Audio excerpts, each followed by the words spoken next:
Assalamualaikum warahmatullahi wabarakatuh. Bismillahirrahmanirrahim. Alhamdulillahi rabbil alamin wa bihi nasta'in ala umuri dunya waddin. Wassalatu wassalam ala asyrafil anbiya'i wal mursalin sayyidina wa habibina wa syafi'ina wa qurrati a'yunina Muhammad sallallahu alaihi wa ala alihi wa sahbihi wa sallam. Subhanaka la ilma lana illa ma 'allamtana innaka antal alimul hakim. Rabbi zidna ilma warzuqna fahma amin amin ya rabbal alamin. Allahumma inna nas'aluka ilman ad-dunni wal mashrab safil haniya wa hab ya ghani. Allahumma inna nas'aluka ilman ad-dunni wal mashrab safil haniya wa hab ya ghani. Allahumma inna nas'aluka ilman ad-dunni wal mashrab safil haniya wa hab ya ghani. Alhamdulillah, limpahan syukur kepada Allah Subhanahu wa taala yang menghadirkan kita di tempat ini dengan niat kita bersama-sama ingin memuliakan waktu-waktu mulia yang Allah muliakan di bulan-bulan mulia ini, dan juga kita bersama ingin memakmurkan hari-hari puasa kita dengan berbagai macam ibadah, dan di antara ibadahnya adalah kita ingin bersama-sama menimba ilmu ajaran yang dibawa oleh Nabi kita Muhammad sallallahu alaihi wasallam, agar kita semua tidak luput dari kebaikan-kebaikan yang Allah berikan anugerahnya kepada hamba-hambanya Allah yang saleh di bulan Ramadan ini. Bulan Ramadan bulan anugerah, tapi banyak orang yang tidak mengenal dan mengetahui arti nilai keberkahan yang ada di bulan Ramadan ini. Ramadan bulan penuh keagungan yang dipenuhi dengan berbagai macam keagungan yang Allah tampakkan kepada kita, tapi lagi-lagi enggak banyak dari kita yang tahu bagaimana cara melihat bentuk keagungannya Allah Subhanahu wa taala. Tapi perlahan-lahan kita yang datang ngaji, kita yang bermajelis, ya, wah, kita melihat berapa banyak dari orang-orang yang ternyata yang rajin ibadah masih ada, yang semangat ibadah masih ada, Masya Allah, yang tetap tarawih enggak mutus masih ada, yang tetap terus tekun, ya, dalam mengikuti rangkaian berbagai macam ibadah yang disuguhkan sepanjang Ramadan ini masih tetap ada. Dan ini hanya circle yang kecil dari yang kita lihat. Dari yang kita lihat di sini, dari salat maghrib, salat tasbih, ditambah dengan salat isya, lalu tarawih, kajian di waktu asar yang diikuti oleh ibu-ibu semua saat ini hanya circle kecil dibandingkan dengan ibadah-ibadahnya orang-orang saleh. Ya, tentu ibadah kita ini adalah upaya yang maksimal yang sudah kita berikan kepada Allah Subhanahu wa taala. Namun apapun ibadah kita, baik itu puasa, ya, baik itu tarawih, baik itu baca Quran, baik itu sedekah, apapun amal ibadah kita yang kita merasa selama saya hidup ini adalah usaha terbaik saya dalam ibadah. Ada nggak ibu-ibu yang merasa begitu? Ini kayaknya nih ibadah saya yang paling maksimal nih adalah ini. Nah, kadang-kadang kita suka menganggap. Maka kita mau tahu apa sih yang semestinya kita lakukan, cara pandang kita terhadap amal, biar kita nih nggak ketipu. Karena banyak orang ngerasa dirinya udah berbanyak berbuat. Pada saat cara pandang dia merasa dirinya udah banyak berbuat, ternyata cara pandang itu menghancurkan dia. Katanya kalau dari amal itu, saat kamu merasa bahwa ibadah yang kamu buat itu kamu anggap sebagai amal yang besar, contoh, aneh udah puasa, pakai sholat maghrib, sholat tasbih, isya, tarawih, kurang apa? Kita ngerasa nih, ini udah besar, ini amal besar nih, bukan sembarang amal. Saat kita merasa amal yang kita lakukan itu besar, maka ketahuilah amal itu menjadi ringan di mata Allah. Saat kita melihat amal kita ini besar, maka ia akan menjadi ringan. Di mana ringannya? Nanti waktu ditimbang amal ibadah kita. Karena kita yang terlalu menganggap itu besar. Karena saat melihat amal itu, kita nggak boleh nganggap amal itu besar. Kita belajar bagaimana para ulama menyikapi amal-amal mereka. Contoh, Al-Habib Umar Muhdar. Umar Muhdar ini anaknya dari Imam Faqihil Muqaddam. Dia bilang begini, seandainya saya tahu ada satu bacaan tasbih saya yang diterima sama Allah, saya bakal bikin pesta di kota Tarim. Pesta makan enak. Makan enaknya di sana, makan daging, kurma, semua ada. Saya bakal jamu semua penduduk Tarim, hari itu makan enak. Bukan kalau dia tahu sholat yang diterima. Kalau saya tahu satu aja tasbih saya diterima, saya bakal ngejamu sekota Tarim dengan makanan enak. Mereka nggak serta-merta, walaupun sholat malamnya banyak, walaupun ngaji Qur'annya banyak, walaupun sedekahnya banyak, lalu mereka menganggap ibadah mereka udah banyak. Enggak. Tapi mereka masih berada di titik penuh harap.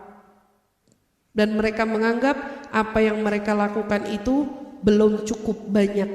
Ini loh yang hebat. Belum cukup banyak.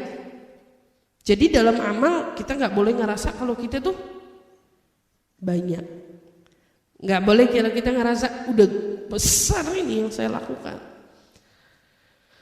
Sebelum turun kita naik lagi. Bagaimana abahnya? Kalau anaknya begini, abahnya gimana?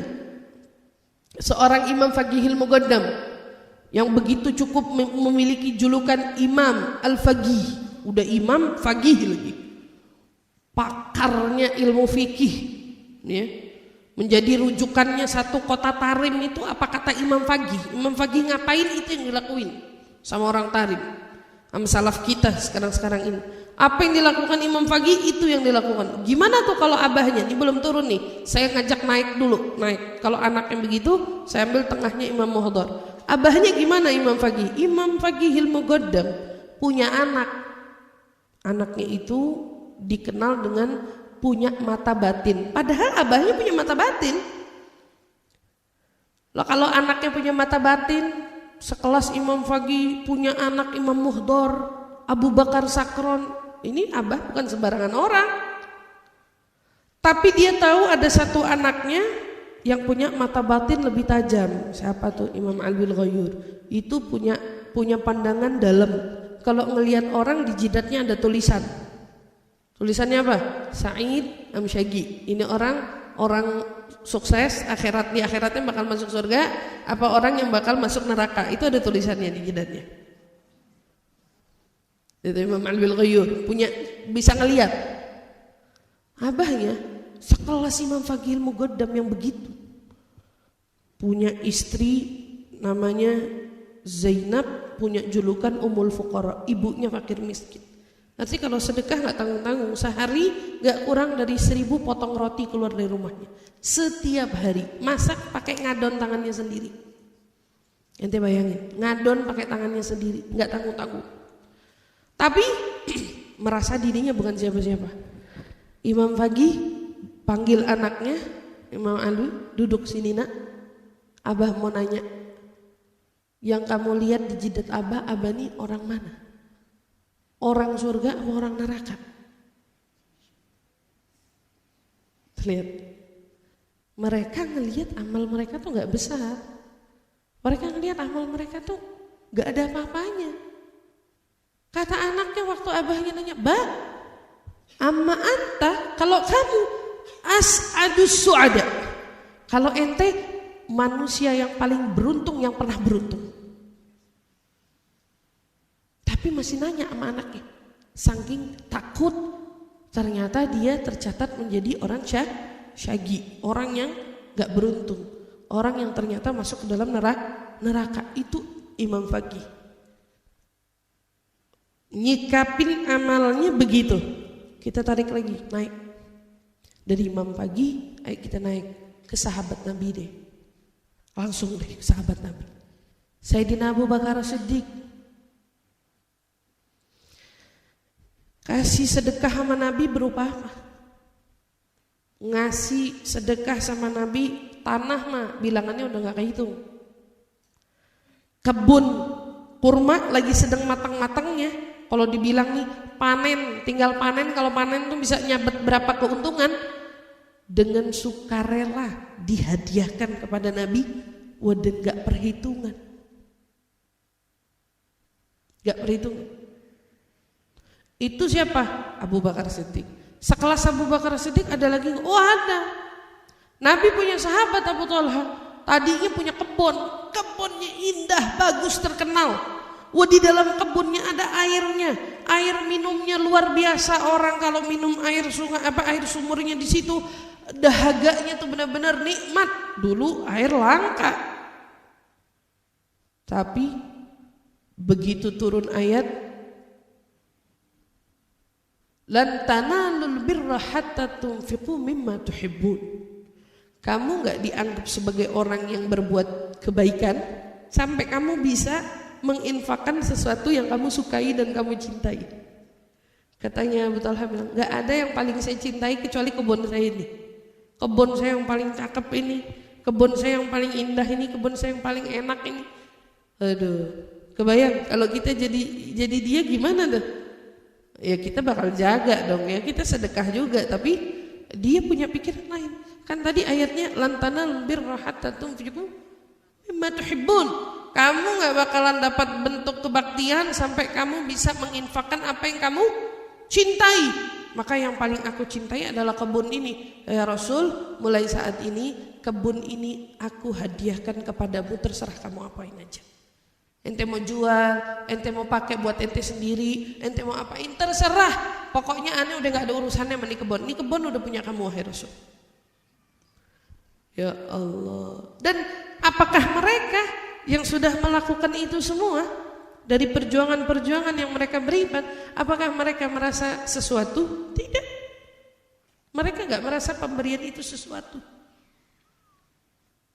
Karena kalau mereka merasa itu adalah sesuatu, mereka sudah menjadi akabirus sahabah al-mutakabbirun. Mereka bisa jadi para pembesar sahabat yang sombong-sombong. Atau secara sahabat Nabi, udah jadi sahabat Nabi, menyokong Nabi, gak tanggung-tanggung lagi dalam menyokong. Tapi enggak, mereka yang paling merendah, mereka yang paling zuhud, mereka yang paling tawadhu, mereka yang paling, pokoknya kalau dari segi ngelihat ibadah mereka gak pernah kelebihan. Selalu mereka ngelihatnya sudut pandangnya ibadah yang mereka lakukan. Kenapa? Karena mereka takut saat mereka membesarkan cara pandang mereka bahwa apa yang mereka lakukan besar, mereka takut tahu-tahu ditimbang sama Allah jadi kecil. Nah kalau kita apa udah mikir sejauh itu? Tapi cara pandang amal itu, kalau kamu beramal walaupun sedikit, gak banyak, misalnya amal kamu syukurin, alhamdulillah saya masih bisa ngucapin hamdalah, alhamdulillah saya masih bisa sholawat, alhamdulillah saya masih bisa baca Quran, alhamdulillah saya masih bisa hadir taklim, alhamdulillah saya masih bisa sholat tasbih, alhamdulillah nih saya masih bisa taraweh, alhamdulillah saya masih bisa baca Quran dan lain-lain, alhamdulillah masih bisa sedekah, alhamdulillah masih bisa nolongin orang.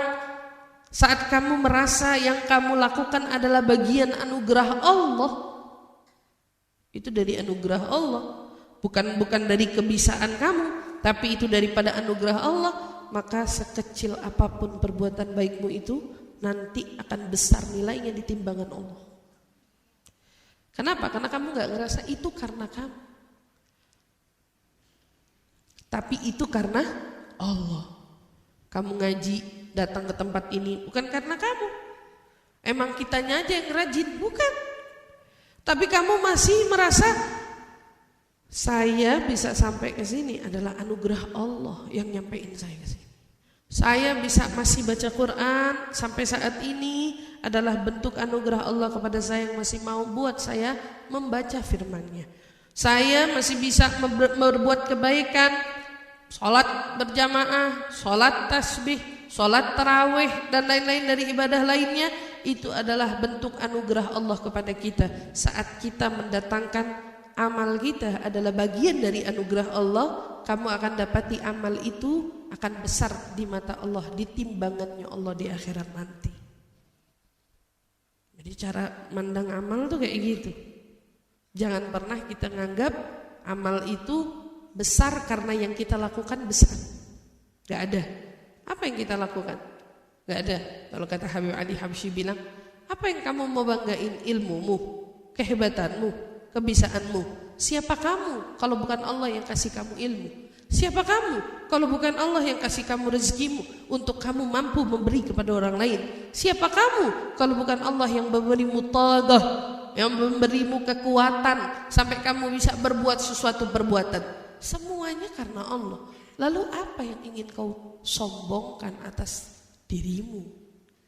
Nah, jadi dalam melihat amal itu penting kita melibatkan bahwa amal perbuatan kita itu adalah anugerah Allah Subhanahu wa taala. Saat kita menghadirkan itu, maka kita semua akan jauh dari apa? Sombong. Jauh dari merasa hebat. Jauh dari kita merasa bisa. Jauh dari kita ini merasa cukup. Itulah kenapa kita lihat turun ke bawah. Kalau tadi naik ke atas, kita lihat turun ke bawah.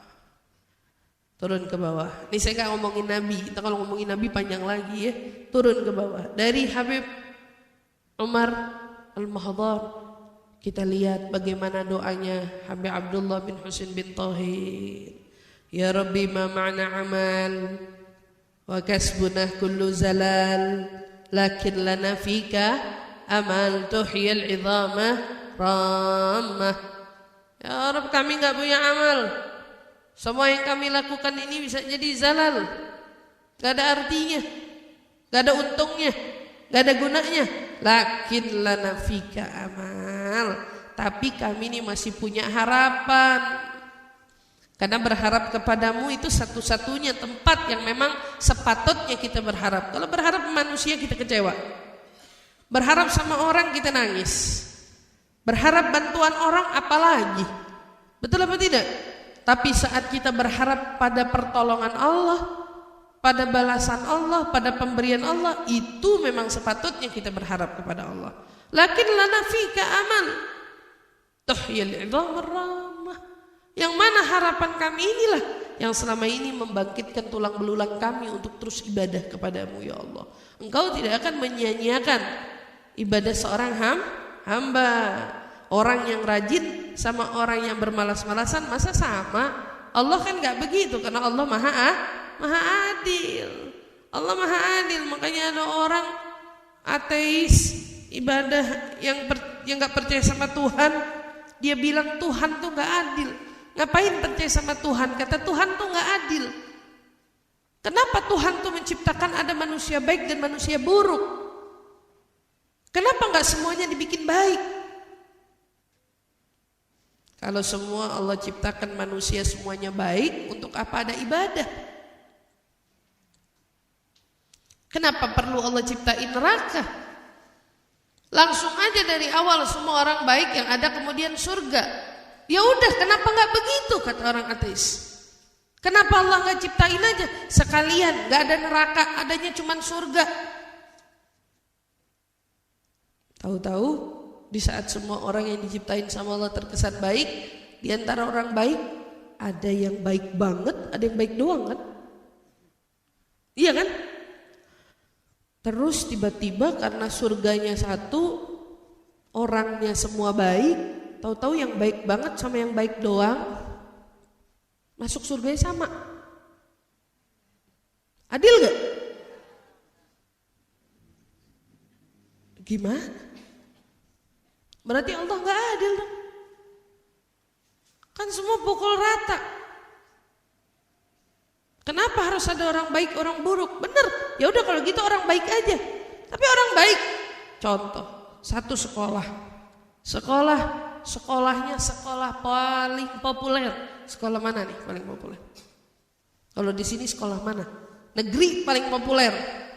SMA 8. SMA 8. Negeri paling populer. Pertanyaannya, itu yang ada di dalam sekolah itu semuanya ranking 1 apa kagak? Kan itu sekolah populer nomor 1. Kenapa tetap aja ranking 1 cuma 1?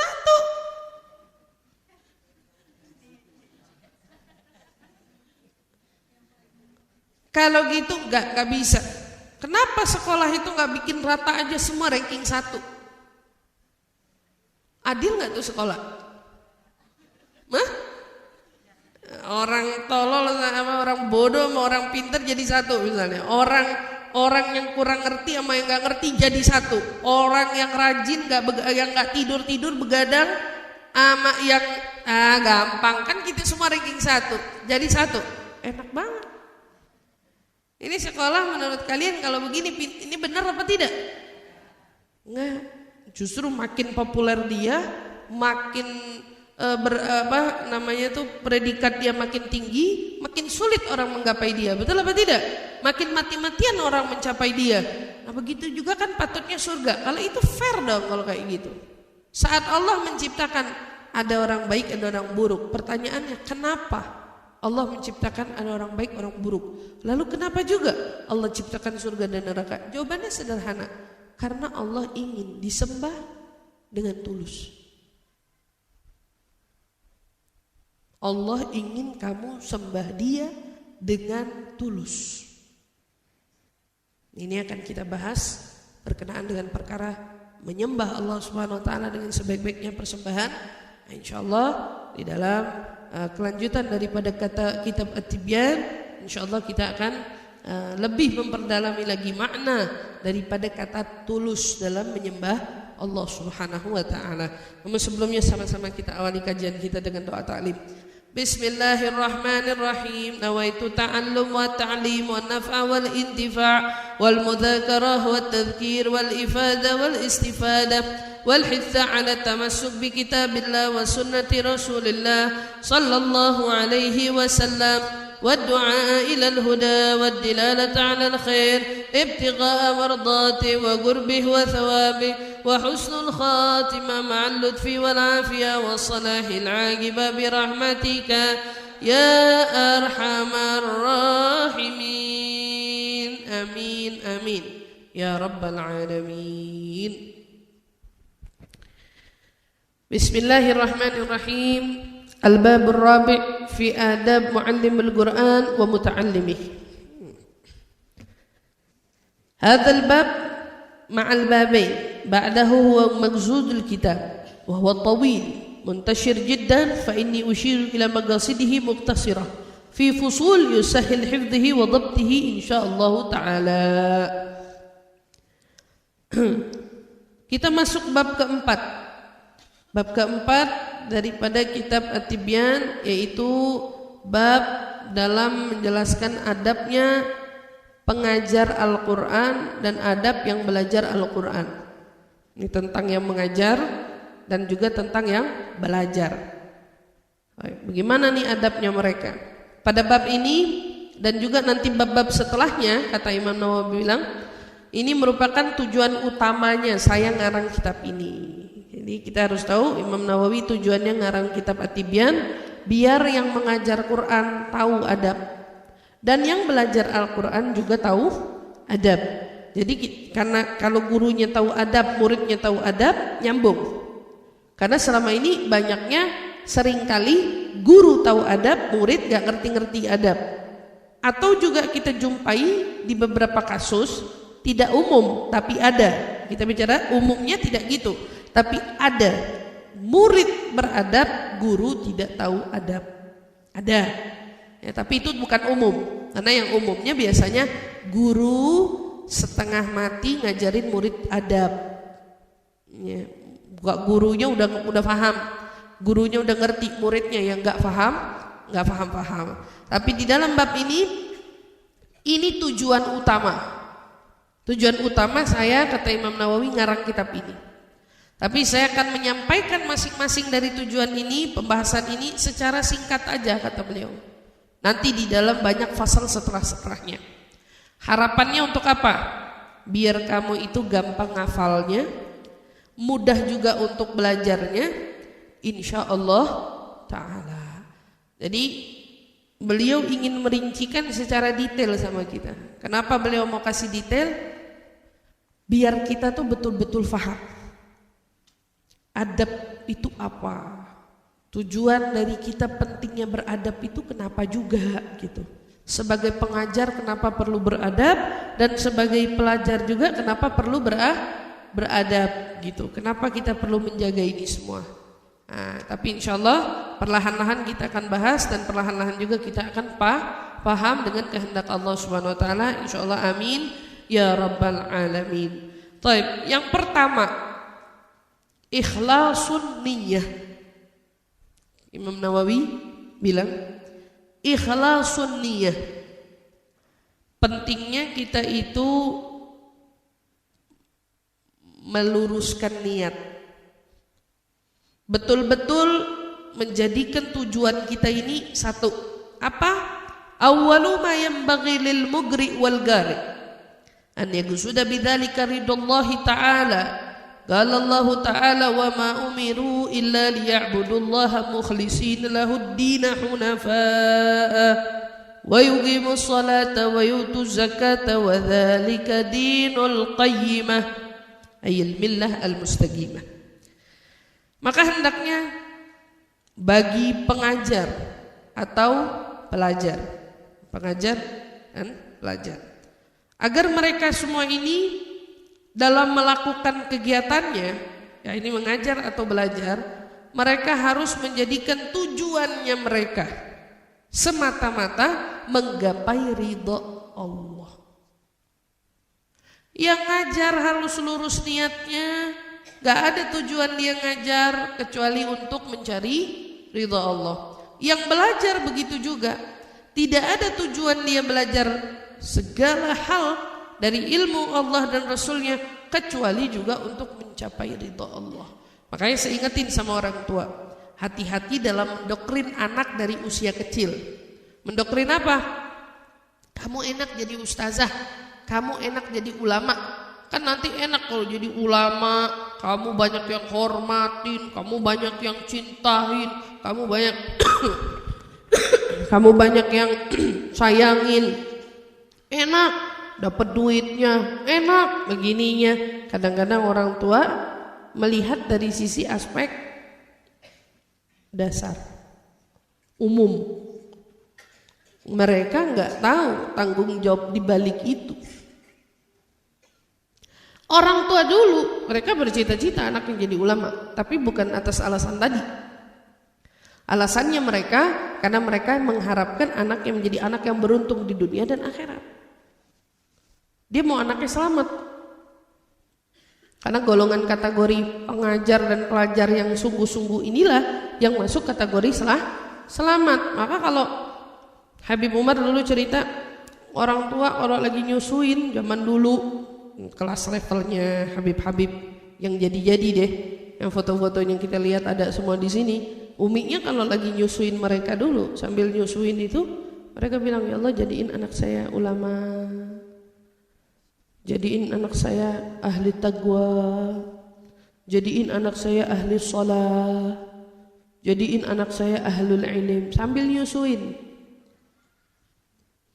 Tapi banyak orang tua sekarang nyusuin maunya anaknya tidur.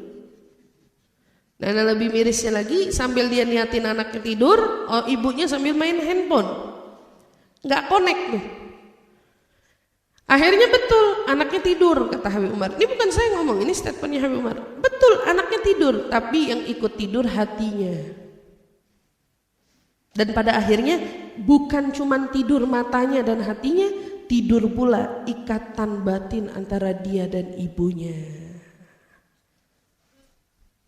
Putus. Karena padahal kan menyusui itu kan waktu paling bondingnya anak sama ibu kan. Anak dipeluk, anak lagi benar-benar ngerasain kehangatan pelukannya ibu. Dan ibu juga seolah-olah dalam menyusui itu segala, kan namanya nyusuin setahu saya kan sakit ya Bu ya, sakit, apalagi kalau kebetulan waktunya air susunya sedang susah, atau mungkin banyak juga kenceng sakit, katakan keluhan-keluhan ibu-ibu yang menyusui kan. Dan berbagai macam keluh kesah lainnya, bahkan sampai ada yang berdarah, ada yang macam-macam. Itu kan saat dia menyusui harusnya itu kan curahan kasih sayang, ya tidak, yang diberikan. Tapi apa yang terjadi zaman sekarang? Yang dapat bukan curahan kasih sayang, bahkan anakmu aja nggak kamu hawil, sambil nyusuin kamunya dengan gadgetmu, sibuk dengan tontonanmu, sibuk dengan teman-temanmu, sibuk. Makanya banyak muncul generasi anak-anak kita sekarang yang mereka tumbuh tapi mereka itu egois. Udah egois, mereka itu punya jiwa nafsi-nafsi. Ya, kalau mandiri kan enak, ini enggak, bukan mandiri. Selfishnya itu bentuk egoisnya dia. Mereka hanya mentingin dirinya sendiri karena dia tahu, dia waktu ibu bahasa kasih sayang ibunya itu yang dicurahkan, yang diterima dan ditangkap oleh bahasa dia, ibu saya hanya mementingkan kepentingan dia, bukan curahan kasih sayang lagi yang didapat. Nah, makanya dari kecil tuh Bu, orang-orang soleh pengen anaknya jadi ulama, benar, pengen ulamanya jadi imam, pengen ulama, tapi tujuannya lurus, bukan di gharadid dunia, bukan gara-gara urusan dunia. Pengen anaknya tenar, pengen anaknya terkenal, pengen anaknya dipandang, pengen anaknya menjadi, nggak ada itu unsur-unsur kayak gitu, nggak ada. Nah, saat kita menanamkan paham itu kepada anak-anak kita, maka orang tua yang mengajarkan itu dia udah ngajarin salah niat. Akhirnya pada saat anaknya belajar, dia fokusnya mau jadi ulama, mau jadi ustaz, bukan mau jadi orang benar, jadi ustaz, menjadi ulama, mau jadi sosok orang yang nanti akan dihormatin dan lain sebagainya. Ini resiko yang paling sering banyak kali terjadi, musibahnya, fitnahnya kepada orang-orang yang menuntut ilmu sekarang. Udah, ibu ngajarin anak udah bener, taruh di pesantren, ketemu guru yang bener. Nih anak nanti mau jadi apa urusan belakangan, ibu cukup pesen sama anak satu, jadi anak yang baik, enak, jadi anak yang dibanggain Allah, jadi anak yang dibanggain Rasulullah. Karena kalau Allah sama Rasul bangga, mama pasti bangga, umi pasti bangga. Udah,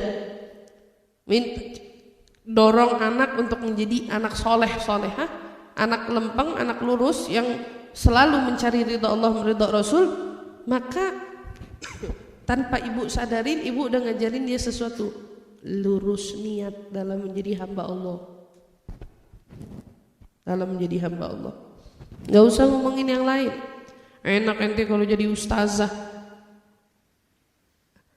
enak ente kalau jadi ustadz, enak ente kalau jadi, gak perlu.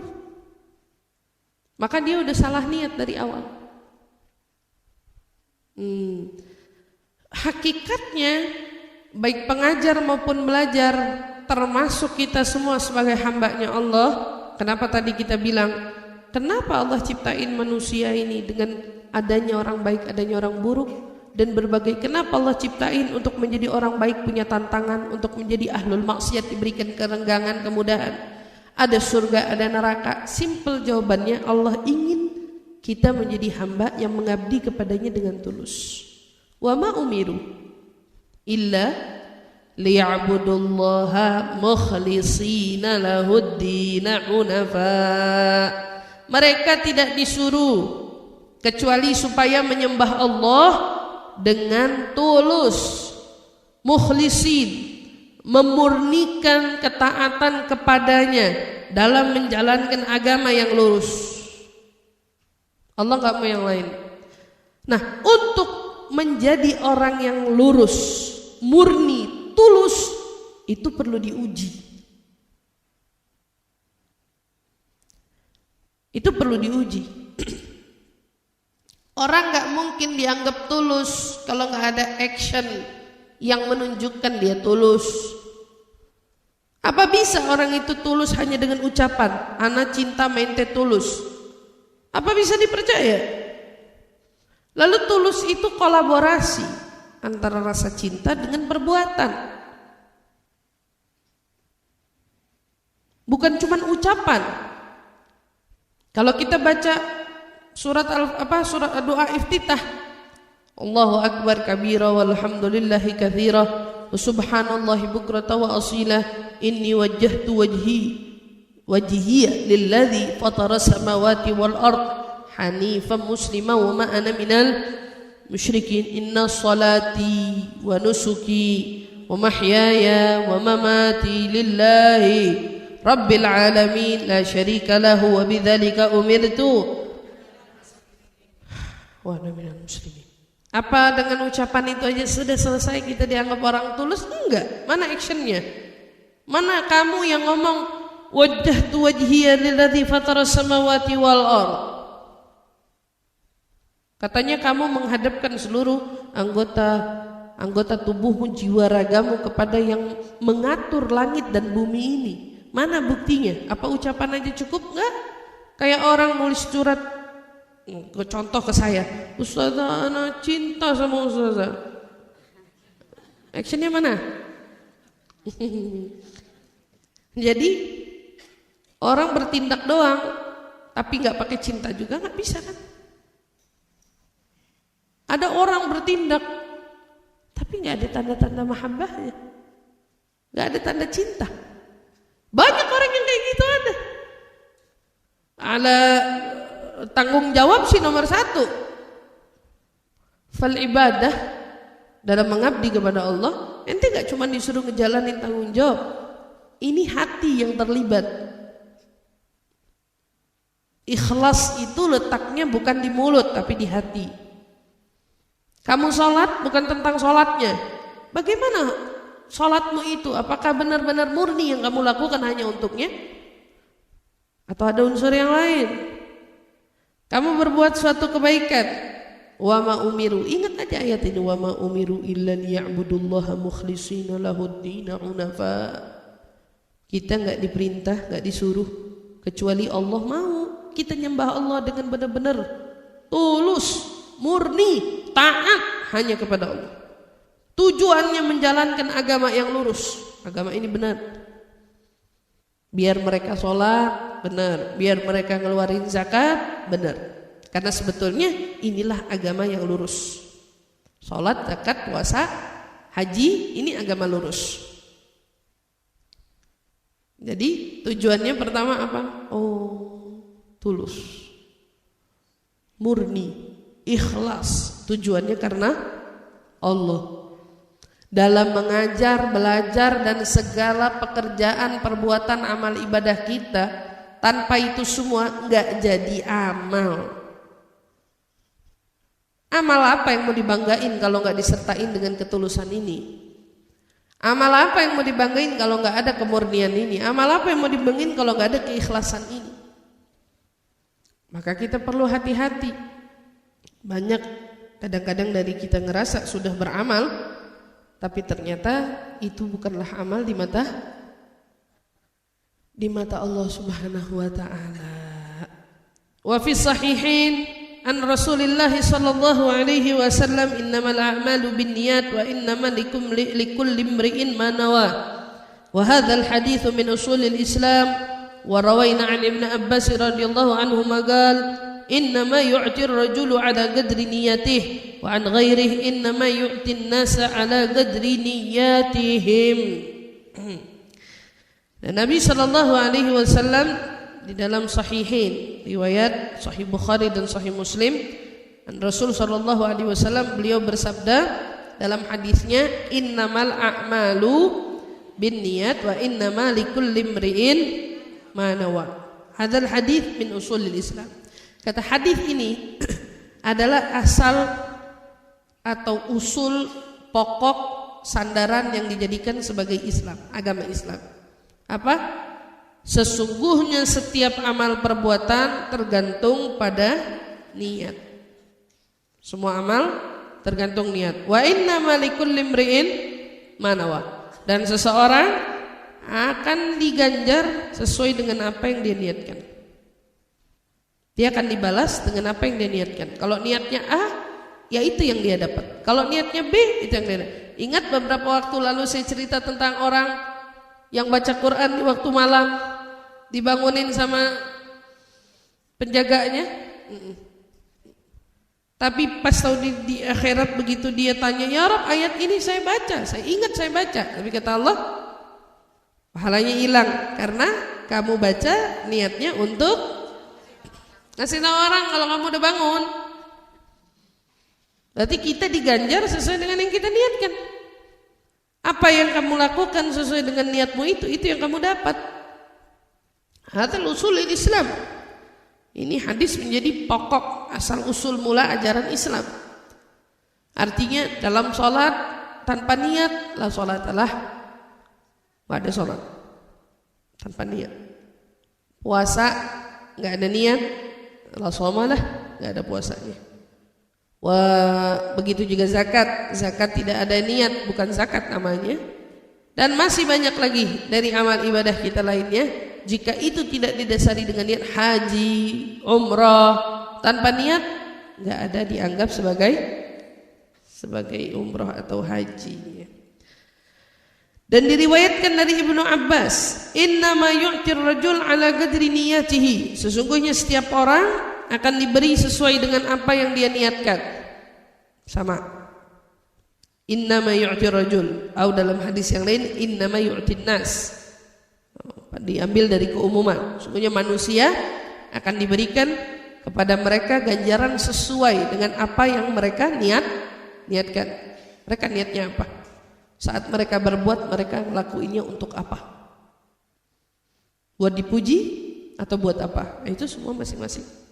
Ada seseorang datang kepada Habib Ali Habsyi.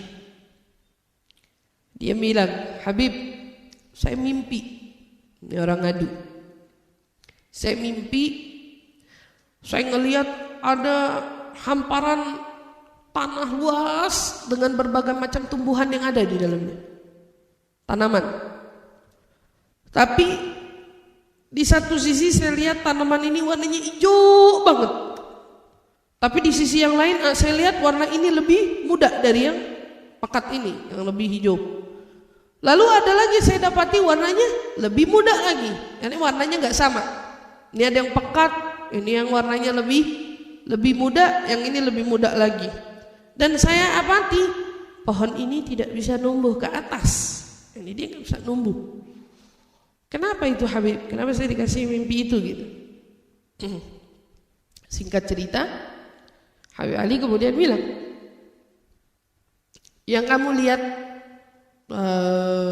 dari apa namanya itu tanaman yang hijau banget, itu adalah amalmu yang paling benar.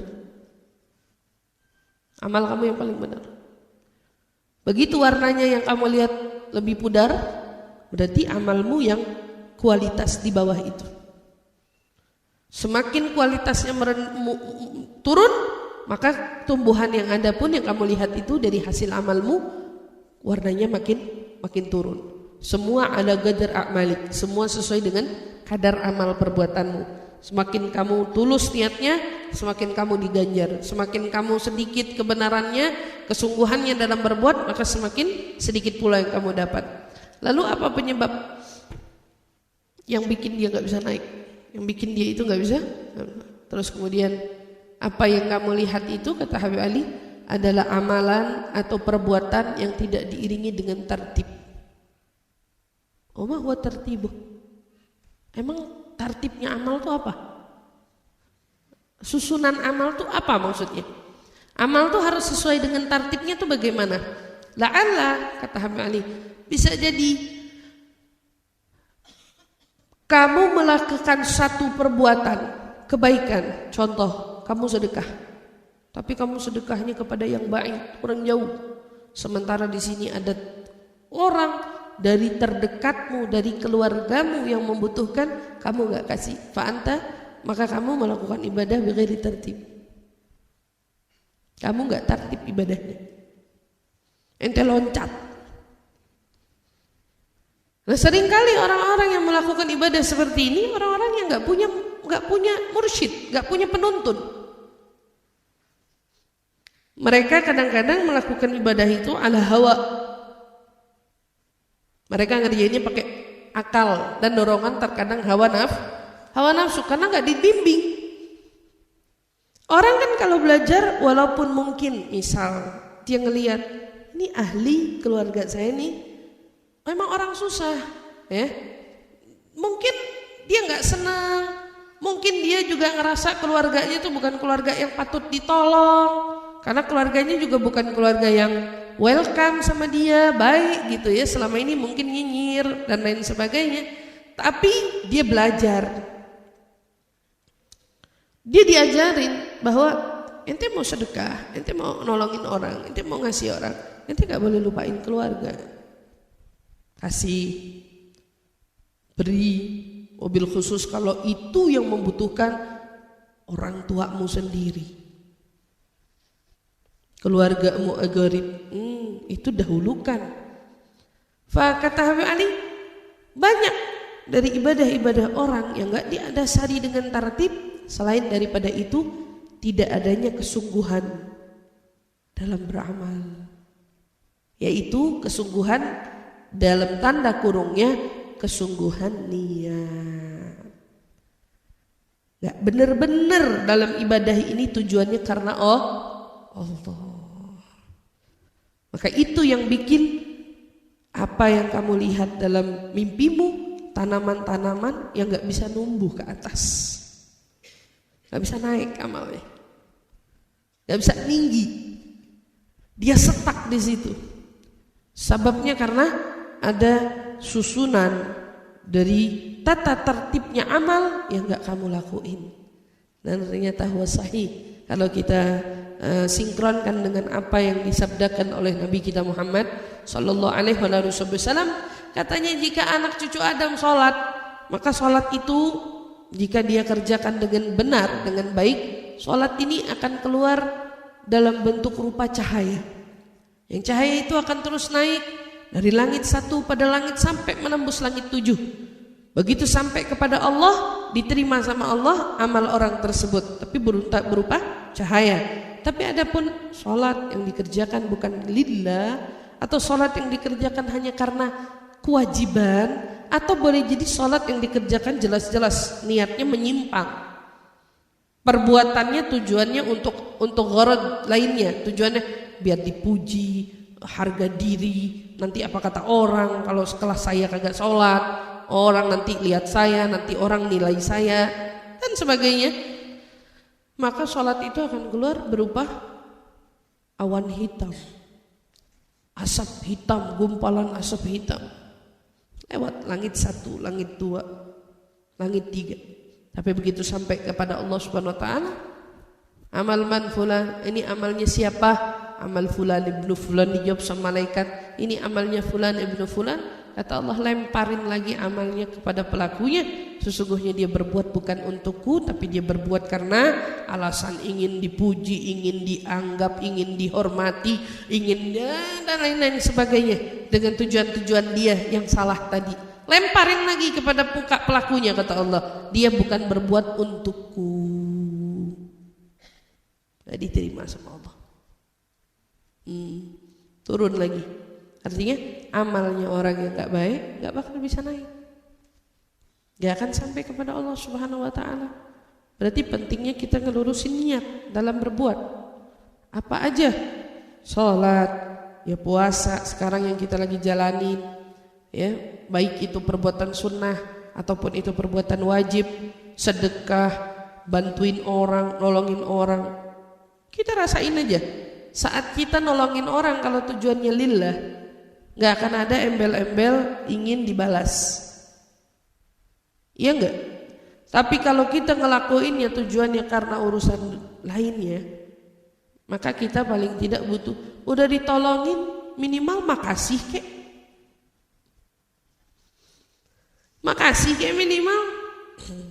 Minimal loh.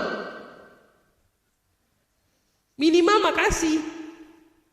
Berarti standarnya minimal kamu itu makasih kan? Harapannya kamu lebih dong. Itu kan minimalnya. Minimal makasih kek. Udah ditolong. Jadi kalau minimal makasih, ekspektasimu apa? Kamu diapain? Dibalas yang sama? Digendong? Dihormatin? Diapain ekspektasimu minimalnya disuruh orang makasih? Ada hal-hal yang perlu kita lurusin. Niatnya kita dalam berbuat. Warawaina 'anil Ustadz Abil Qasim Al-Qushairi rahimahullahu taala qala al-ikhlas ifradul haqq fi at-ta'a bil qasd wa huwa an yuridu bi ta'atihi at-taqarrub ila Allah taala duna syai' akhar man tasna' li makhluq min tasannu'i li makhluq aw iktisab muhammadatu 'inda an-nas aw mahabbah aw madah min al-khalq أو معنى من المعاني سوى التقرب إلى الله تعالى. Dari Ustadz Abil Qasim Al-Qushairi, Imam Qushairi rahimahullah ta'ala, beliau berkata, ikhlas itu apa sih? Kalau kita mau ngomongin ikhlas, Imam Qushairi bilang ikhlas itu apa? Yang dimaksud dengan ikhlas itu adalah ifradul haqqu fit ta'ah bil qasd. Kita itu menyendirikan al-haq, menyendirikan Allah subhanahu wa ta'ala di dalam ketaatan satu-satunya Allah aja, disertai dengan niat dan tujuan, cuman Allah aja satu, ifradul haq, gak ada yang lain. Kita benar-benar menunggalkan tujuan kita dalam menyembah, dalam mengabdi kepada Allah Subhanahu wa taala. Benar-benar kita itu menyendirikan tujuan kita. Kepada siapa? Al-Haq, yaitu kepada yang Maha Hak, Allah Subhanahu wa taala. Maksudnya apa? Seseorang dia tujukan maksud dia dalam taat untuk apa? Tagarrub, mau ngedeketin diri kepada Allah. Jadi kata Imam Qushairi, yang disebut dengan menyendirikan Allah dalam tujuan adalah kamu melakukan itu benar-benar tujuannya mau mendekat kepada Allah saja. Nanti benar-benar gak nyari yang lain. Tujuannya cuman tagarrub ilallah. Dengan taat ini saya mau ngedekat sama Allah. Kamu yang lain. Duna syai' akhar. Gak ada lagi unsur yang lain, gak ada. Buat apa? Buat dibikin-bikin lah di depan makhluk, sengaja-ngajak berbuat di depan makhluk, atau mencari pujian manusia, atau mencari apa lagi? Cinta orang lain, makhluk biar muji, biar dia cinta sama saya, biar dia suka sama saya. Nggak ada. Yang mana? Benar-benar murni, ente ngapain ngaji? Pengen deket sama Allah. Nih kalau orang ngaji tujuannya pengen deket sama Allah, kedapatan senyumnya ustazah kayak enggak, kayak dia tetap ngaji. Ustazah senyum enggak senyum sama dia kala itu, dia tetap ngaji. Atau dia diuji dengan misal dia ingin mendekat kepada gurunya, tapi gurunya mataftahal majal, gurunya nggak memberi peluang buat dia mendekatnya. Ente jadi ente ngaji aja dulu, nggak semudah itu mungkin istilahnya bagi gurunya untuk tagarrub. Ente mau dekat, ya mau ngedeketin orang dunia aja susah, ngedeketin ini nggak, dikasih ujian dulu sama syekhnya.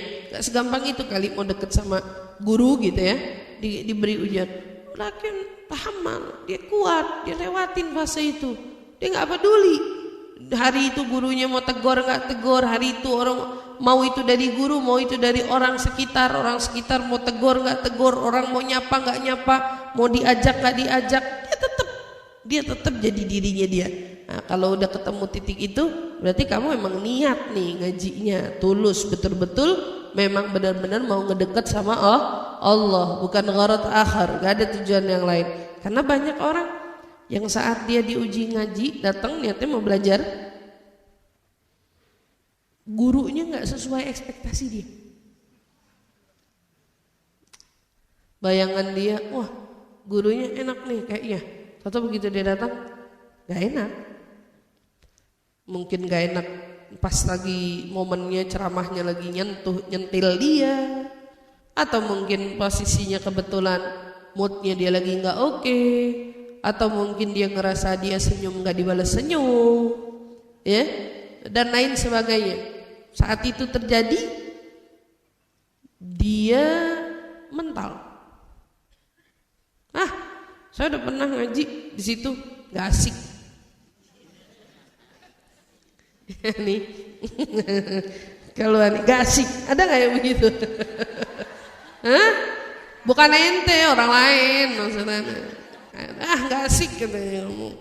Iya, gak asik. Ada aja misalnya kata-kata demikian itu, akhirnya membuat dia mental dari ujiannya. Maka ketahuilah, tujuannya kamu gak benar-benar berarti saat itu. Ngajinya gak benar-benar, belajarnya gak benar-benar, karena masih terpengaruhi oleh sikap orang lain. Yang kita fokus kalau memang tujuannya lillah, Allah, peduli kita tuh cuman Allah.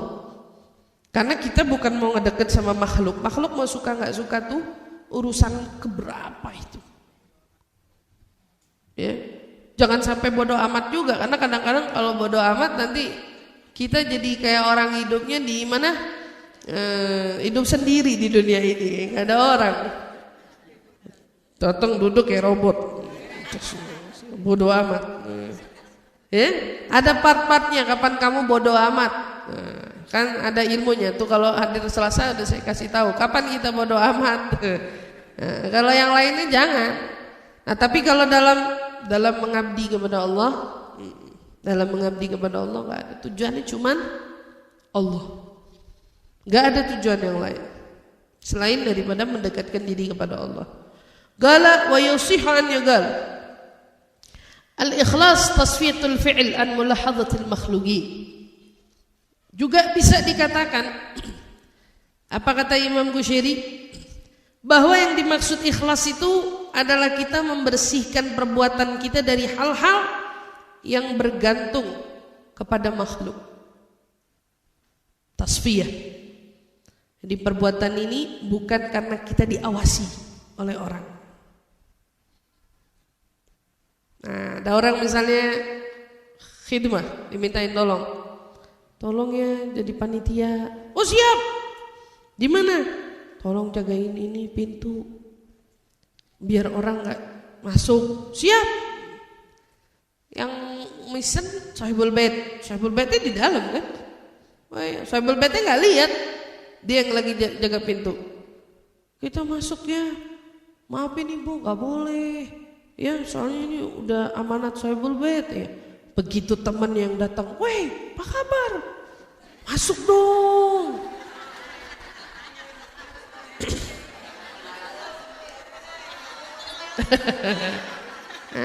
Masuk dong, katanya kan satu doang. Imanmu tergoda. Ada mulahadzatul makhluk. Itu ya. Kenapa akhirnya? Ya udah deh, masuk cepetan. Kenapa kamu melakukan itu? Karena saat itu kamu merasa tidak diawasi oleh orang itu. Kamu nggak dilihatin sama sahibul bait. Sahibul bait nggak ngelihat. Tapi kamu lupa, jika kamu dalam mengabdi saat itu tujuanmu mengabdi kepada Allah, kamu bukan pentingin yang ngeliatin kamu dari manusia, tapi kamu hanya peduli kepada pengawasan yakni yang diminta apa itu yang kamu jalani. Masyghir tadi, gak ada lagi tujuan yang lain. Ustaz, aduh gimana? Kadang-kadang saya juga suka kayak gitu, minta izin sama sahibul bait. Hadzal amanah, masalahnya ini amanat. Karena dalam tugasmu, panitia itu bukan tugas sembarangan. Panitia itu ibadah kalau bisa dilakukan dengan baik. Dalam menjadi panitia satu acara kebaikan, acara Nabi, ya, itu kebaikan. Yani kita berkhidmahnya sama siapa? Sahibul mau'id, yang punya acara. Acaranya acara apa? Acara Nabi, acara Rasul, acara Sayyidah Fatimah, acara apapun itu. Khidmahnya sama mereka kan gitu. Terkhusus khidmahnya sama Allah Subhanahu wa taala. Berarti itu kan tanggung jawab kita, bukan kepada yang minta, ustazah atau siapa ketua majelis taklimnya, bukan. Ini pengawasannya langsung pada Allah. Wah, kalau ketahuan ustazah baru. Kalau ketahuan yang punya rumah baru. Kalau nggak ketahuan bebas. Ini yang disebut oleh Imam Busiri, yang disebut dengan ikhlas tasfiyatul fi'il an mulahadzatil makhluqin. Kamu tuh benar-benar ngebersihin perbuatanmu dari pengawasan manusia. Kamu bukan bekerja karena diawasi orang, tapi level kamu bekerja karena pengawasan. Ini memang untuk levelnya orang-orang kelas atas. Kelas atas di mata Allah dan Rasulullah sallallahu alaihi wasallam. Ini orang-orang kayak gini nggak perlu briefing sering-sering, nggak perlu sering-sering rapat, karena dia cukup satu kali dijelasin paham, karena dia sudah menjadikan Allah sebagai pengawas ini. Cukup. Mau diawasin nggak diawasin cukup. Kalau kamu kerja di satu perusahaan, kalau kamu kerjanya lillah, benar tujuannya kamu cari nafkah untuk Allah, kamu nggak butuh atasanmu untuk menjadi pengawasmu dalam bekerja. Kamu cukup Allah yang menjadi pengawasmu. Benar-benar kerjanya karena Allah aja udah cukup jadi pengawas, nggak perlu yang lain udah. Karena kita cuma perlu yang diawasin sama Allah Subhanahu wa taala. Wa an Hudzaifah al-Mar'ishi rahimahullahu taala al-ikhlas istiwa af'alul abad fi dhahir wal batin. Adapun pernyataan dari seorang Hudzaifah al-Mar'ishi rahimahullahu taala, beliau berkata ikhlas itu apa? Ikhlas itu istiwaul af'al. Yang dimaksud dengan ikhlas itu katanya adalah samanya amal perbuatan, istiwa af'al. Amal perbuatan kita sama, baik luar maupun dalamnya, gak ada beda. Artinya yang kamu lakuin sama yang terselubung di batinmu itu sama, bukan beda. Ada orang dia ngerjain tapi hati ngedumel, berarti gak sama dong, itu gak ikhlas dong. Ada orang ngerjain tapi hatinya ketekan, ngebatin, terpaksa ngebatin, dia ngedumel enggak, tapi ngebatin karena dia merasa terbebani, dia enggak nyaman dalam tugas ini, dia enggak. Ini dibilang ikhlas maka enggak. Ini juga bisa ibu lakukan dalam ibu mengabdi dalam rumah tangga. Bu ngabdi sama suami, jangan lihat suami, kalau lihat suami kesel mulu. Lihatnya Allah. Kalau lihatnya Allah, suami udah baik aja deh. Yang dilihat soalnya siapa? Lihatnya Allah. Ibu lihatnya cuma tugas ibu, antara hubungan ibu sama Allah. Maka saat ibu ngejalaninnya itu lillah, benar-benar ikhlas, batin ibu sama luar ibu sama. Ibu bukan nyengir karena terpaksa, tapi emang hati ibu nyengir. Nah, bukan terpaksa, senyumnya tuh bukan karena maksain senyum depan suami pura-pura senyum padahal artinya gitu, enggak gitu. Enggak. Istiwa kan sama. Kesetaraan yang luar sama yang dalam. Sama, enggak ada beda. Iya. Karena kadang-kadang kita itu senangnya nampakin yang baik-baik. Yang buruk-buruk kita tutupin. Di dalam nih yang paling dalam, yang tahu cuman Allah. Tapi kalau kita pikir-pikir ulang, fair enggak?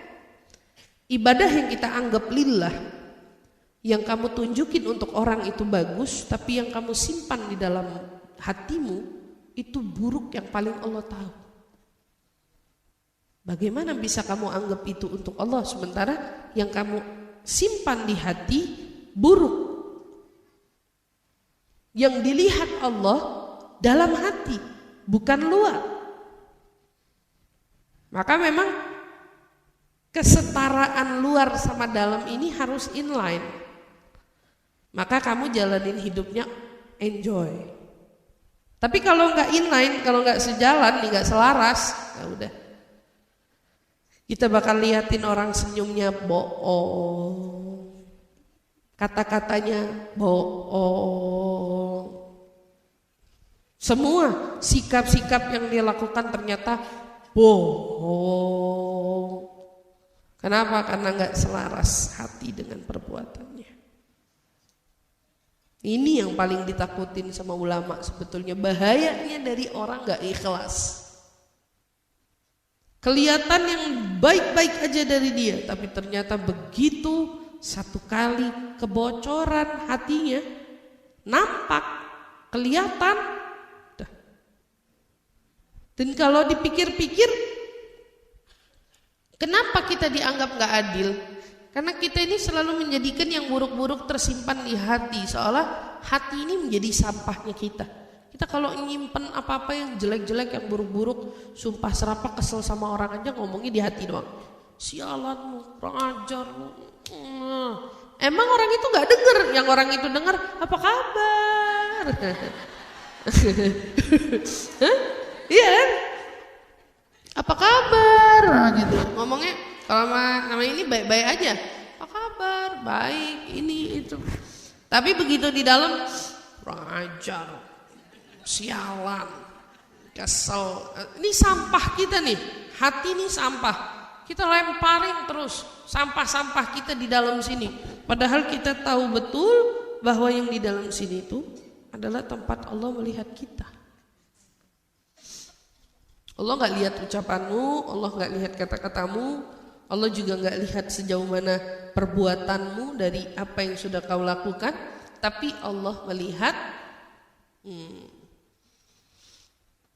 Jadi adil gak? Kalau kita itu dalamnya bicaranya buruk, luarnya baik, gak adil kepada Allah. Itulah kenapa banyak orang yang pada akhirnya terkesan baik di awal, tahu-tahu bertengkar pada akhirnya, berujung pada pertengkaran, gak inline, dalamnya jadi sampah. Yang namanya tong sampah ada waktunya penuh. Kalau udah penuh, yaudah siap-siap ketahuan juga. Mulutnya udah dijaga baik-baik, ngomong nggak mau yang jelek-jelek, ujung-ujungnya bau juga. Namanya juga sampah. Keluarlah tuh sedikit-sedikit. Nggak ada tong sampah yang fleksibel kan? Mau naruh sampah apa aja bisa. Dan gak perlu dibersihin, gak kan? Yang namanya tong sampah ada waktunya penuh.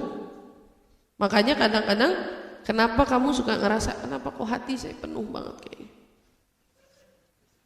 Yang penuh bukan penuh dengan azamatillah, pengagumanmu terhadap Allah, pengagumanmu pada ciptaan Allah, bukan. Tapi penuhnya gara-gara kamu yang buangin sampah di situ. Ngelihat orang begini jelek, nyimpen di sini, buang lagi. Bayangin aja, setiap kita misalnya ngelihat hal buruk terkait dengan orang lain, kita nggak bisa ngucap, ente buang ke dalam. Tuh orang jelek banget, buang. Satu.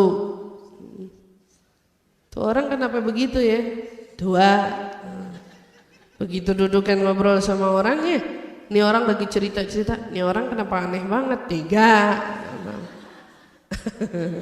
Terus ente buangin, terus sampah lah. Cuman begitu kita sadar, oh, ternyata kita nih nggak adil, karena batin kita sama lahirnya kita beda. Lahiran batin kita beda, nggak sama. Itulah baca doanya ulama, Allahumma ja'al saridatana khairan min alaniyatana wa alaniyatina salihah. Ya Allah, jadiin yang nampak dari kami dengan yang tertutup dari kami lebih baik yang tertutup. Allahumma ja'al sarira khair. Jadiin yang ketutup lebih baik, bukan yang kita tutup yang sampah. Jika orang menganggapmu baik, bagus. Tapi jauh lebih baik jika kebaikanmu lebih daripada yang mereka ketahui. Orang bilang, aneh denger ente ngeberangkatin orang umroh. Gak usah bahas, gak usah jawab, senyumin aja. Ya Allah, hebat banget bisa berangkatin orang umroh satu. Ya Allah, pengen kita kapan-kapan bisa ngeberangkatin orang umroh. Masya Allah, Masya Allah. Senyum, gak usah balas. Tapi ternyata ini bukan yang pertama kamu lakuin. Ini adalah perbuatan yang sudah kesekian kali kamu lakuin. Gak apa-apa. Orang baru anggap kamu hebat dengan satu yang kamu lakuin. Kalau orang sombong kan bilang, alhamdulillah, ditambahin sama dia, ini bukan yang pertama. Iya kan?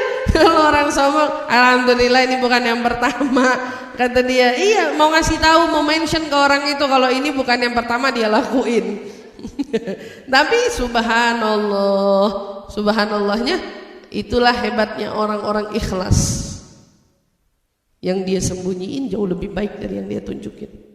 Apa orang puji dia satu, ibaratnya satu kebaikan, itu hebat banget bisa ngeberangkatin orang umroh, itu hebat banget bisa nolongin yatim, senyumin aja. Padahal yang dia tahu satu dua, padahal yang dia gak tahu jauh lebih banyak yang dia tahu. Itu luar biasa. Jangan dibalik.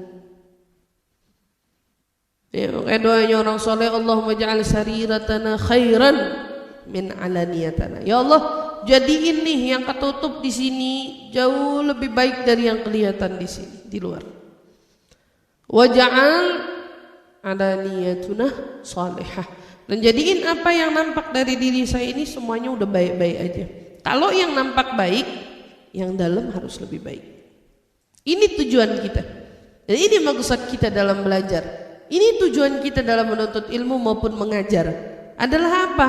Membersihkan dalam kita untuk kita menunjukkan baiknya kita. Bukan dibalik, luar baik, dalam masya Allah. Enggak, luar dalam sinkron. Kita kepengen jadi abidul ihsan. Kita pengen jadi abid, hambanya Allah yang ihsan.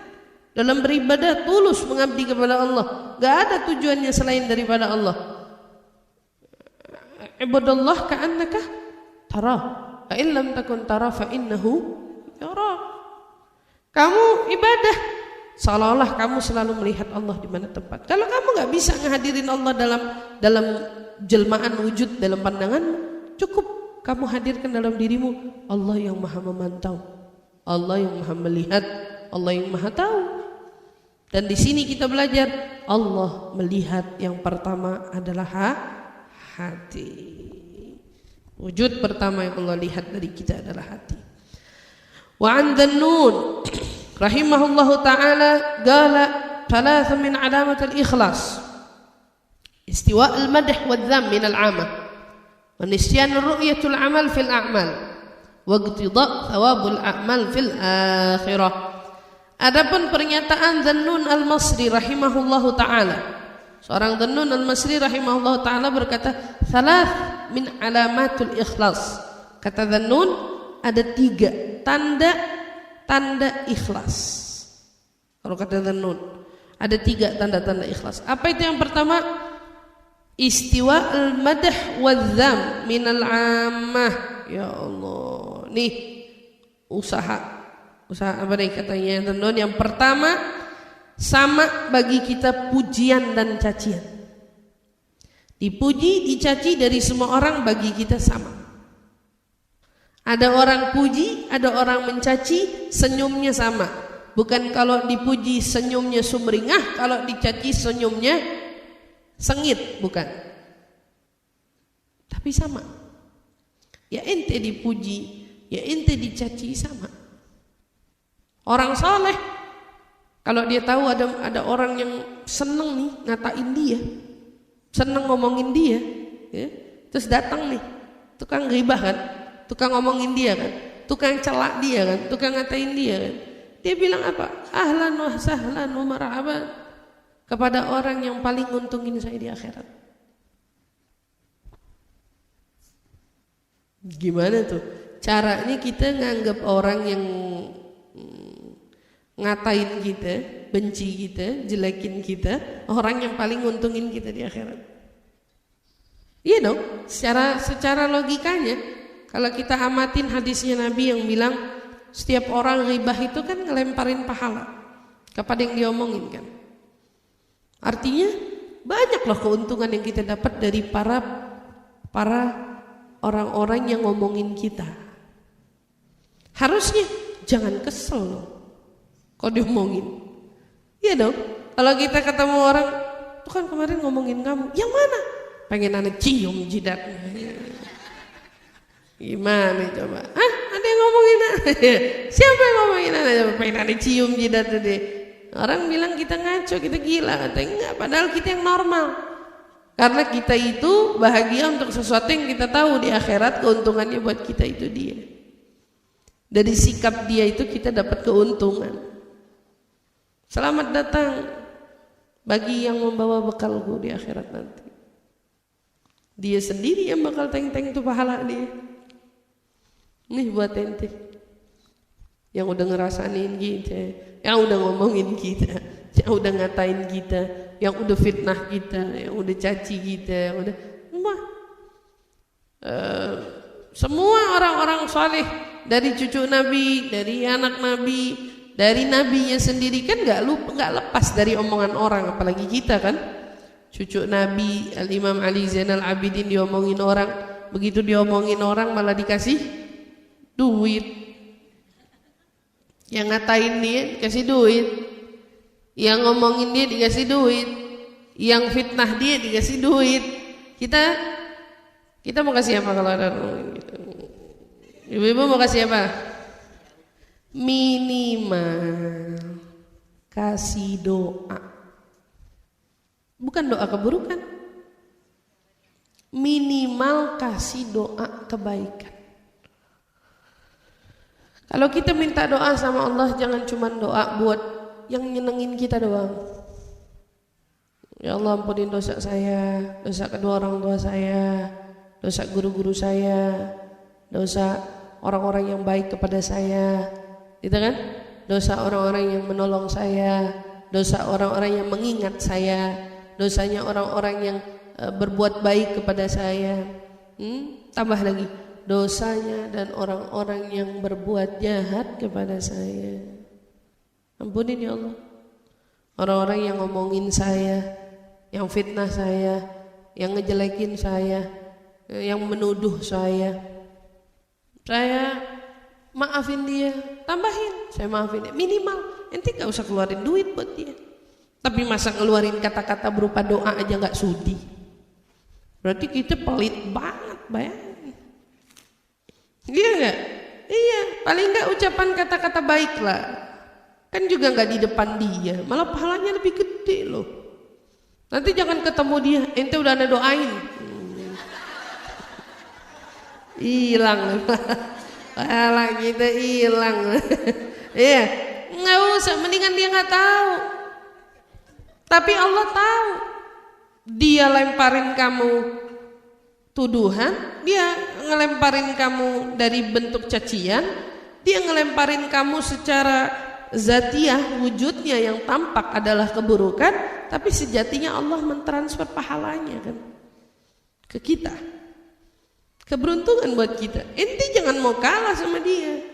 Dia ngasih pahala, ente justru menjadi orang yang terus mengirimkan doa. Gak ngasih duit, ngasih doa aja. Doa aja. Itu yang dilakuin sama Nabi kan. Nabi gak sampai ngasih duit, Nabi ngasih sikap, akhlak, gitu ya. Ustazah, saya masih susah senyum sama dia tuh yang ngomongin saya. Saya kemarin dicaci sama dia, susah senyum, bukan berarti cemberut kan. susah senyum, ibu masih berani angkat pipi, gak apa-apa. Ibu kenapa susah senyum? Karena ibu masih diiringi ego. Doa, obatnya doa. Ibu doain dia. Allah mahdiha, Allah mahdiha, Allah maghfirlaha, ya Allah ampunin dia, kasih dia petunjuk. Itu bukan doa sejatinya buat dia, tapi ibu lagi ngobatin hati ibu sendiri. Oh, ibu doain dia begitu, apa yang bakal terjadi? Ibu ketemu dia yang tadinya berat, lama-lama ibu bisa senyum depannya. Karena Allah ngobatin hati ibu dari doa yang ibu baca buat dia. Levelnya ikhlas menurut Dhannun al-Masri, tanda yang pertama, kamu dicaci, kamu dimaki sama kamu dipuji, hatimu sama, sikapmu sama, responmu sama. Makanya saya bilang belajar dari doa kita deh. Doa kebaikan jangan hanya kepada orang baik, tapi sisipin juga doa kebaikan kepada orang-orang yang jahat sama kita. Makanya kan ada doanya orang soleh, Rabbana ighfir lana, Allah ampunin kami, waliman ahsana ilaina waliman asa ilaina aw liman zalamana. Ada tambahannya, ya Allah orang yang baik sama kita, yang buruk sama kita, yang zalim sama kita. Kalau buruk doang kan mungkin dia nggak senyum nggak apa, kalau zalim dia nindes, tapi masih didoain sama orang soleh. Waliman zalamana wali muhsinina wali musiuna, yang baik sama kita baik banget sampai yang jahat banget sama kita. Doa mungkin kamu kira ogah banget doain dia, karena pikiran kamu saat kamu berdoa itu kamu buat dia. Kalau saya mensugestikan diri saya, doa yang saya berikan itu bukan untuk dia tapi untuk saya. Jadi kita mau ketemu siapapun dia, orang yang ngeselin kita, kita berada di level susah senyum itu manusiawi. Tapi begitu kita terus doa, lama-lama sama dia nih yang megel-megelin, kita bisa senyum. Ya dibiarin aja dia begitu. Tapi bagi kita al-madah wa dzam. Nih. Kedua, wa nisyanu ru'yatul amal. Yang kedua adalah lupanya seseorang dalam mengingat amal perbuatannya. Dia nggak inget bahkan dia pernah nolongin orang itu. Jadi abis dia berbuat udah nggak dianggap, nggak diingat sama dia. Kadang-kadang kalau kita aneh bakal inget nih kali ini aneh nolongin dia, aneh mau lihat nih dia bagaimana malah kalau kita malah diinget-inget kebaikan yang kita lakuin sama orang itu, malah kita inget-inget. Bakal yang sakit siapa? Kita sendiri. Karena kalau kamu berbuat baik terus kamu tuh ngarep dia bakal berbuat baik balik sama kamu, udah deh, orang tuh gak bisa sama. Kita ngasih gunung belum tentu dia bisa ngasih gunung juga. Kita ngasih gunung boleh jadi nanti cuma dibalas kerikil dari gunung yang kamu kasih, kamu cuma dibalas kerikil, boleh jadi. Apalah artinya kerikil kalau sudah kamu lihat balasan Allah? Makanya lebih baik lupain. Cuma kan keren ketemu orang, ya Allah udah lama kita gak ketemu, siapa ya? Aneh, yang dulu ente tolong, masa sih gak inget? Atau daripada kita yang datengin orang, udah lupa tuh. Dulu waktu susah siapa yang nolong? Dulu waktu susah siapa yang nolong? Lupa. Emang dasar manusia kacang lupa sama kulit. Secara kalau kacang inget mulu sama kulit, kacang enggak? Kacang nggak dimakan Bu. Sudah seperti itulah umumnya kulit.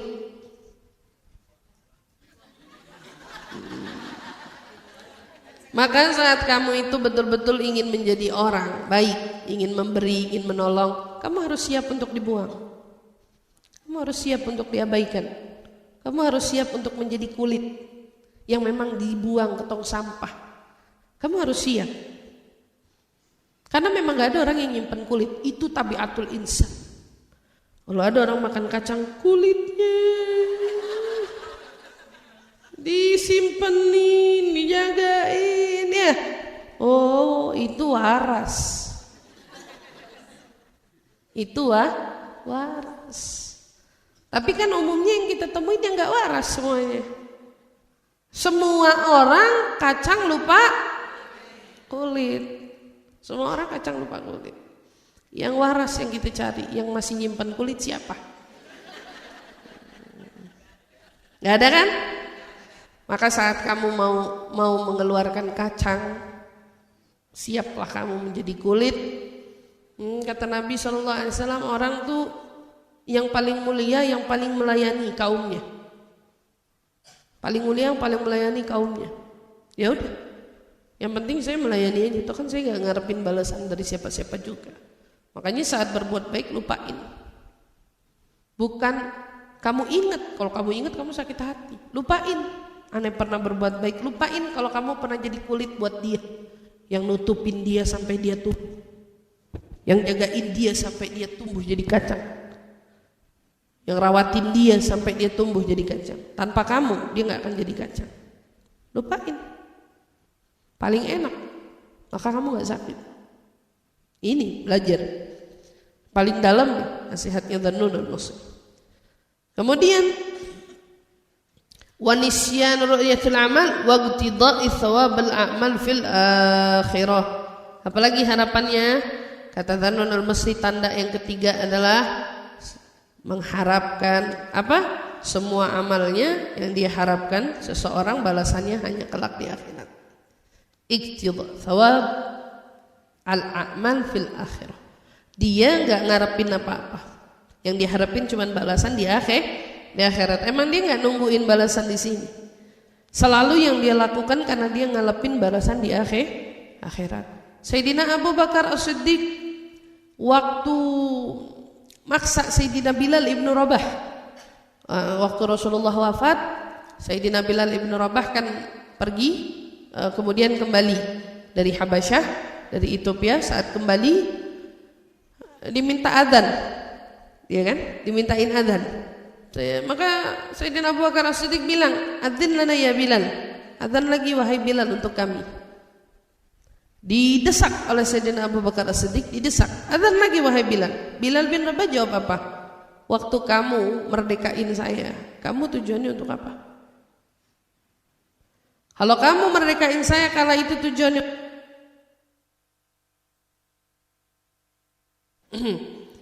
kalau kamu tujuannya saat itu merdekain saya untuk Allah, jangan desak saya sekarang. Wa illa, kalau memang saat itu kamu merdekain saya karena kamu mau jadi tuannya saya, maka saya akan azan karena kamu adalah tuanku. Dilepas sama Sayyidina Abu Bakar As-Siddiq. Ente bukan budak saya. Ane nggak pernah merdekain ente karena ane kepengen jadi tuannya ente, nggak pernah. Waktu Bilal bin Rabah ditindiin batu, kan yang bayarin siapa? Bilal bin Sayyidina Abu Bakar As-Siddiq. Pada saat Sayyidina Abu Bakar As-Siddiq beli pohonnya seorang Yahudi yang bertetangga rumahnya sama seorang sahabat, emang Sayyidina Bilal jadiin apa sahabat itu? Enggak minta apa-apa. Yang ditanya Bilal sama Sayyidina Abu Bakar As-Siddiq, ya Rasulullah, benar enggak pohon itu berlaku untuk siapa saja yang membeli pohon ini? Pohon apa tuh? Pohon yang di surga, emas. Pohon emas di surga. Berlaku untuk siapapun, bukan cuma untuk apa namanya tuh? Bukan cuma untukmu, untuk dia, bukan untuk Yahudi itu, bukan, untuk siapa aja, kata Rasulullah. Kalau gitu aneh beli nih pohon. Pakai apa? Sekebon. Satu pohon dibayar sekebon. Sekebun kurmanya lagi sedang matang-matang dikasih. Aneh beli satu pohon ente. Buat siapa pohonnya? Buat Abu Bakar? Bukan, buat orang.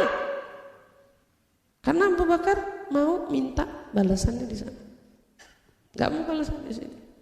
Nah, kita belajar saat kita melakukan suatu perbuatan, yakni terkait dengan apapun itu, Kalau kita memang benar-benar ikhlas, kita lihat tandanya nih di sini. Kita mau dipuji, mau dianggap ataupun tidak, bagi kita tetap sama. Kita tetap bakal jalanin hal yang sama. Kemudian kita lupain tuh amal. Gak kita inget-inget duluannya begini, duluannya begitu, duluannya nolong dia dulu, enggak. Selebihnya gak ada balasan yang paling kita cari kecuali balasan Allah Subhanahu wa ta'ala. Dan beginilah sepatutnya setiap dari kita, para pengajar ya, baik nasihat ini untuk saya sendiri ataupun kepada para pelajar, ibu-ibu semua yang hadir, dari menuju kebaikan, mencari kebaikan, gak ada yang kita cari selain hanya karena Allah Subhanahu wa ta'ala, dan kita belajar untuk menjadi hamba-hambanya Allah yang ikhlas, insyaallah. Amin ya rabbal alamin.